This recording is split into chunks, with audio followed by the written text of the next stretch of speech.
Hello friends, എല്ലാവർക്കും സുഖമാണല്ലോ അല്ലേ? കഴിഞ്ഞ വീഡിയോയിൽ ഞാൻ നിങ്ങൾക്ക് AWSനെ പറ്റിയും ക്ലൗഡ് കമ്പ്യൂട്ടിങ്ങിനെ പറ്റിയും മുഴുവനായിട്ട് ഒരു ഐഡിയ തന്നായിരുന്നു അല്ലേ?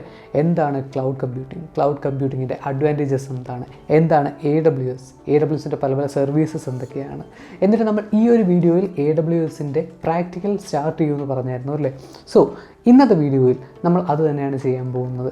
AWSൻ്റെ ഫസ്റ്റ് പ്രാക്ടിക്കൽ ക്ലാസ് സ്റ്റാർട്ട് ചെയ്യുകയാണ്. ഈ ഒരു വീഡിയോ സീരീസിൽ നിങ്ങൾക്ക് ക്ലൗഡ് കമ്പ്യൂട്ടിങ്ങിനെ പറ്റിയും AWSനെ പറ്റിയും വളരെ നന്നായിട്ട് ഡീറ്റെയിൽഡായിട്ട് നമ്മൾ പറഞ്ഞു തരുന്ന എല്ലാ കാര്യങ്ങളുടെയും ഡെമോയും കാണിച്ചു തന്നിട്ട് നിങ്ങൾക്ക് മുഴുവനായിട്ട് എല്ലാവർക്കും മനസ്സിലാവുന്ന രീതിയിൽ സിമ്പിളായിട്ട് പറഞ്ഞു തരുന്നതായിരിക്കും. നമുക്കപ്പോൾ AWSനെ പറ്റിയും ക്ലൗഡ് കമ്പ്യൂട്ടിങ്ങിനെ പറ്റി പഠിക്കണമെങ്കിൽ ഏറ്റവും ആദ്യമായിട്ട് എന്താണ് വേണ്ടത്? AWSൽ ഒരു അക്കൗണ്ട് വേണം. അപ്പോൾ ഈ ഒരു വീഡിയോയിൽ നമുക്കെങ്ങനെ പെട്ടെന്ന് AWSൽ ഫ്രീ ആയിട്ട് ഒരു അക്കൗണ്ട് ഉണ്ടാക്കാമെന്ന് നമുക്ക് നോക്കാം. മുന്നോട്ട് പോകുന്നതിന് മുമ്പ് നിങ്ങൾക്ക് IT ഫീൽഡിൽ ഏറ്റവും ഇമ്പോർട്ടൻ്റ് ആയിട്ടുള്ള കാര്യങ്ങൾ നെറ്റ്വർക്കിംഗ്, പൈത്തൺ പ്രോഗ്രാമിംഗ്, അതുപോലെ തന്നെ ലിനക്സ്, സൈബർ സെക്യൂരിറ്റി ഇങ്ങനെയുള്ള ടോപ്പിക്കുകളെല്ലാം പഠിക്കാൻ താല്പര്യമുള്ള ആളാണെങ്കിൽ നമ്മൾ ചാനലൊന്ന് കയറി നോക്കുക. നിങ്ങൾക്ക് ശരിക്കും യൂസ്ഫുൾ ആയിരിക്കും. എല്ലാവർക്കും മനസ്സിലാവുന്ന രീതിയിൽ വളരെ സിമ്പിളായിട്ട് എക്സ്പ്ലെയിൻ ചെയ്ത് പറഞ്ഞുകൊണ്ട് നമ്മൾ ഒരുപാട് വീഡിയോ ട്യൂട്ടോറിയൽസ് അപ്ലോഡ് ചെയ്തിട്ടുണ്ട്. സോ ഇനിയും ഇതുപോലത്തെ വീഡിയോസ് കാണാൻ നമ്മുടെ ചാനൽ സബ്സ്ക്രൈബ് ചെയ്യാൻ മറക്കണ്ട. ഈ വീഡിയോ യൂസ്ഫുൾ ആയിട്ട് തോന്നുകയാണെങ്കിൽ ഈ വീഡിയോ ലൈക്ക് ചെയ്യാൻ മറക്കണ്ട. ഓക്കെ ഗൈസ്, അപ്പോൾ നമുക്ക് AWSലൊരു അക്കൗണ്ട് സ്റ്റാർട്ട് ചെയ്യാൻ വേണ്ടിയിട്ട് ആദ്യം ഒരു ബ്രൗസർ എടുക്കുക. എന്നിട്ട് ജസ്റ്റ് AWS എന്ന് ഗൂഗിളിൽ സെർച്ച് ചെയ്യുക.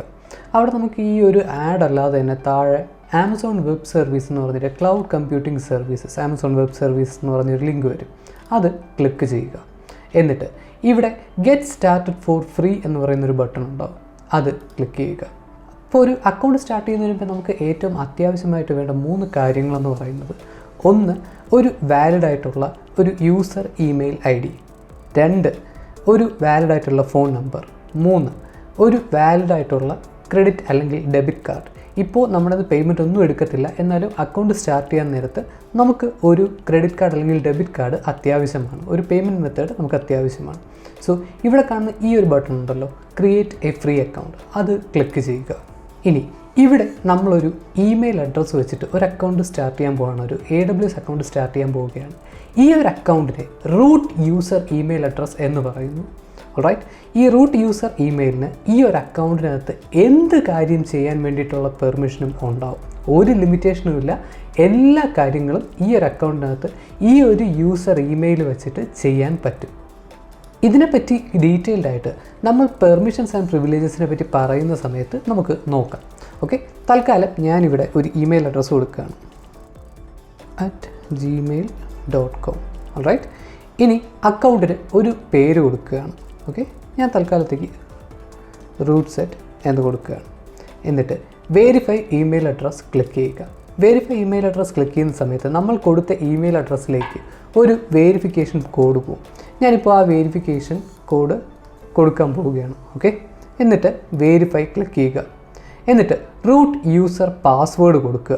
നമ്മൾ നേരത്തെ പറഞ്ഞതുപോലെ തന്നെ ഈ ഒരു യൂസറിന് ഈ ഒരു അക്കൗണ്ടിനകത്ത് എല്ലാം ചെയ്യാനുള്ള പെർമിഷൻ ഉണ്ട്. അതുകൊണ്ട് ഈ ഒരു പാസ്വേഡ് വളരെ സെക്യൂർ ആയിട്ടുള്ള, സേഫ് ആയിട്ടുള്ള ഒരു പാസ്വേഡ് നമ്മളിവിടെ പ്രൊവൈഡ് ചെയ്യുക.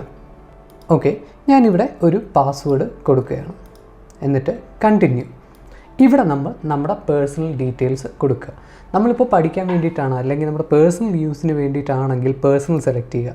എന്നിട്ട് full name, phone number, country, address, ഈ ഡീറ്റെയിൽസ് എല്ലാം നമ്മളിവിടെ കൊടുക്കുക. ഓക്കെ, ഇത്രയും ഇൻഫർമേഷൻ കൊടുത്തു കഴിഞ്ഞിട്ട് ഇവിടെ ഈ ഒരു ബട്ടൺ കണ്ടില്ലായിരുന്നോ, അത് ക്ലിക്ക് ചെയ്യുക. I have read and agree to the terms of AWS customer agreement. എന്നിട്ട് കണ്ടിന്യൂ ബട്ടൺ പ്രസ് ചെയ്യുക. ഇപ്പോൾ നമ്മുടെ ക്രെഡിറ്റ് കാർഡ് ഡീറ്റെയിൽസ് അല്ലെങ്കിൽ ഡെബിറ്റ് കാർഡ് ഡീറ്റെയിൽസ് കൊടുക്കാനുള്ള ഓപ്ഷനാണ്. സോ ഇപ്പോൾ നിങ്ങളുടെ കയ്യിലുള്ള വാലിഡ് ആയിട്ടുള്ള ഒരു ക്രെഡിറ്റ് കാർഡ് അല്ലെങ്കിൽ ഡെബിറ്റ് കാർഡ് നമ്പർ ഇവിടെ അപ്ലൈ ചെയ്യുക. സോ ഗൈസ്, ഞാനിപ്പോൾ ഇത്രയും കാർഡ് ഡീറ്റെയിൽസ് കൊടുത്തിട്ട് വെരിഫൈ ആൻഡ് കണ്ടിന്യൂ കൊടുക്കാൻ പോവുകയാണ്. ഇവിടെ ഇവർ ഡീറ്റെയിൽഡ് ആയിട്ട് പറഞ്ഞിട്ടുണ്ട്, ടെമ്പററിലി ഒരു $1 ഇക്വലൻ്റ് ആയിട്ടുള്ള ഒരു എമൗണ്ട് അവർ എടുക്കും. എന്നിട്ട് അപ്പോൾ തന്നെ തിരിച്ച് റീഫണ്ട് ചെയ്യും. ഓൾറൈറ്റ്, സോ ഇവിടെ വെരിഫൈ ആൻഡ് കണ്ടിന്യൂ കൊടുക്കുകയാണ്. ഓക്കെ, ഇപ്പോൾ പേയ്മെൻറ്റ് ഇൻ പ്രോഗ്രസ് ആണ്. ഓക്കെ, പേയ്മെൻറ്റ് കഴിഞ്ഞിട്ടുണ്ട്. ഇപ്പോൾ എൻ്റെ ഫോണിലേക്ക് ഒരു മെസ്സേജ് വന്നു, $1 ഈക്വലൻ്റ് ആയിട്ടുള്ള ഒരു എമൗണ്ട് ഡെബിറ്റ് ചെയ്തിട്ടുണ്ടെന്ന് പറഞ്ഞിട്ട് എനിക്കൊരു മെസ്സേജ് വന്നിട്ടുണ്ട്. ഓക്കെ, ഇനി ഇവിടെ കൺഫേം യുവർ ഐഡൻറ്റിറ്റി. നമ്മൾ എന്തിനാണ് ഈ ഒരു അക്കൗണ്ട് സ്റ്റാർട്ട് ചെയ്യുന്നത്, പേഴ്സണൽ യൂസിനാണോ റിസർച്ചിനാണോ എന്താണെന്ന് വെച്ചാൽ അത് സെലക്ട് ചെയ്യുക. നെയിം റൂട്ട് സെറ്റ് തന്നെ കൊടുക്കുകയാണ്. ഓണർഷിപ്പ് ഇൻഡിവിജ്വൽ, അത് നിങ്ങൾക്ക് ആപ്റ്റായിട്ടുള്ള എന്താണോ അത് കൊടുക്കുക. ഓൾറൈറ്റ്. ഓക്കെ ഗൈസ്, അപ്പോൾ ഇത്രയും ഇൻഫർമേഷൻ ഫില്ല് ചെയ്ത് കഴിഞ്ഞിട്ട് കണ്ടിന്യൂ ബട്ടൺ പ്രസ് ചെയ്യുക. ഇനി നമ്മുടെ ഫോൺ നമ്പർ വെരിഫൈ ചെയ്യാൻ വേണ്ടിയിട്ടുള്ള ഒരു സ്റ്റെപ്പാണ്. ഇവിടെ നമുക്ക് ടെക്സ്റ്റ് മെസ്സേജ് വെച്ചിട്ടും വോയിസ് കോൾ വെച്ചിട്ടും നമ്മുടെ ഫോൺ നമ്പർ വെരിഫൈ ചെയ്യാൻ പറ്റും. നമുക്കിവിടെ നമ്മുടെ ഫോൺ നമ്പർ കൊടുക്കാം. ഓക്കെ, ഞാൻ എൻ്റെ ഇന്ത്യൻ ഫോൺ നമ്പറാണ് കൊടുക്കുന്നത്. എന്നിട്ട് സെക്യൂരിറ്റി ചെക്ക്, ഈ ക്യാരക്ടേഴ്സ് ടൈപ്പ് ചെയ്യുക. ഇനി സെൻഡ് SMS കൊടുക്കുക. ഓക്കെ, ഇപ്പോൾ എൻ്റെ ഫോണിലേക്ക് ഒരു SMS വന്നിട്ടുണ്ട്. അതിൽ ഒരു കോഡുണ്ട്. ആ കോഡ് കൊടുത്ത് ഞാനിവിടെ വെരിഫൈ ചെയ്യാൻ പോവുകയാണ്. Okay, continue. ഇവിടെ AWS സപ്പോർട്ട് പ്ലാൻ ഏത് വേണമെന്നാണ് ചോദിക്കുന്നത്. നിങ്ങൾക്ക് പഠിക്കാൻ വേണ്ടിയിട്ടാണെങ്കിൽ ബേസിക് സപ്പോർട്ട് പ്ലാൻ തന്നെയാണ് ഏറ്റവും ബെസ്റ്റ്. അതിന് അഡീഷണൽ ആയിട്ടുള്ള പേയ്മെൻറ്റ് ഒന്നുമില്ല. ഈ ബേസിക് സപ്പോർട്ട് പ്ലാനിൽ ഇൻക്ലൂഡ് ചെയ്യുന്ന കാര്യങ്ങളെല്ലാം ദേ ഇവിടെ പറഞ്ഞിട്ടുണ്ട്. ഓക്കെ, എന്നിട്ട് കംപ്ലീറ്റ് സൈൻ അപ്പ്. ഇത്രയും ചെയ്ത് കഴിയുമ്പോൾ നിങ്ങൾ നേരത്തെ കൊടുത്ത ഇമെയിൽ ID അല്ലെങ്കിൽ ആ ഒരു റൂട്ട് യൂസർ ഇമെയിൽ ID വെച്ചിട്ട് ഒരു AWS അക്കൗണ്ട് ക്രിയേറ്റ് ആയിട്ടുണ്ട്. ഇനി നമുക്ക് ആ ഒരു കൺസോളിലേക്ക് പോകാം. ഞാൻ നേരത്തെ പറഞ്ഞതുപോലെ തന്നെ ആ ഒരു ഇമെയിൽ ID വളരെയധികം ഇമ്പോർട്ടൻ്റ് ആണ്. ആ ഒരു ഇമെയിൽ ID വെച്ചിട്ട് നിങ്ങളുടെ AWS അക്കൗണ്ട് മുഴുവനായിട്ട് കൺട്രോൾ ചെയ്യാൻ പറ്റും. അതുകൊണ്ടാണ് അതിന് റൂട്ട് യൂസർ ഇമെയിൽ എന്ന് പറയുന്നത്. ഓക്കെ, നമുക്കിനി ആ അക്കൗണ്ടിലേക്ക് ലോഗിൻ ചെയ്യാം. അതിന് വേണ്ടിയിട്ട് ഇവിടെ സൈൻ ഇൻ ടു കൺസോൾ എന്ന് പറയുന്നൊരു ബട്ടൺ ഉണ്ടല്ലേ, ആ ബട്ടൺ ക്ലിക്ക് ചെയ്യുക. എന്നിട്ട് ഇവിടെ റൂട്ട് യൂസർ വെച്ചിട്ടാണോ IAM യൂസർ വെച്ചിട്ടാണോ ലോഗിൻ ചെയ്യേണ്ടതെന്ന് ചോദിക്കുന്നുണ്ട്. ഇപ്പോൾ നമ്മൾ റൂട്ട് യൂസർ മാത്രമേ ഉള്ളൂ അല്ലേ. സോ റൂട്ട് യൂസർ സെലക്ട് ചെയ്തിട്ട് നമ്മൾ നേരത്തെ കൊടുത്ത യൂസർ നെയിം അല്ലെങ്കിൽ നമ്മുടെ റൂട്ട് യൂസർ ഇമെയിൽ ID കൊടുക്കുക.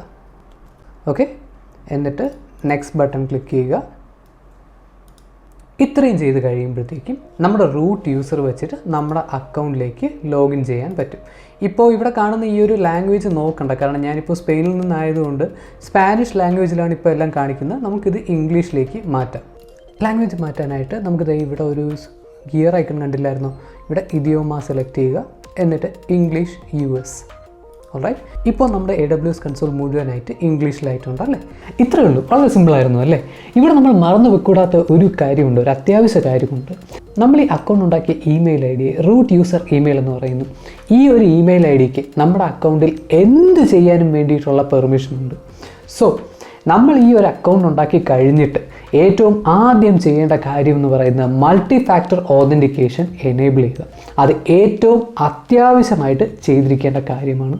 ഇനി ഈ ഒരു വീഡിയോ സീരീസിൻ്റെ അടുത്ത വീഡിയോസിൽ ഈ AWSൽ ഏറ്റവും ഇമ്പോർട്ടൻ്റ് ആയിട്ടുള്ള services IAM, EC2, S3, lambda, ഇങ്ങനെ ബേസിക് ആയിട്ടുള്ള അതേസമയം വളരെയധികം ഇമ്പോർട്ടൻ്റ് ആയിട്ടുള്ള സർവീസസിനെ പറ്റിയായിരിക്കും നമ്മൾ ഡീറ്റെയിൽഡ് ആയിട്ട് പ്രാക്ടിക്കൽ കാണിച്ചു തന്ന് ഡെമോ കാണിച്ചു തന്ന് നിങ്ങൾക്ക് പറഞ്ഞു തരാൻ പോകുന്നത്. സോ ആ വീഡിയോസ് മിസ്സാവാതിരിക്കാൻ നമ്മുടെ ചാനൽ സബ്സ്ക്രൈബ് ചെയ്യാൻ മറക്കട്ടെ. നമുക്ക് അടുത്ത വീഡിയോയിലേക്ക് പോകാം.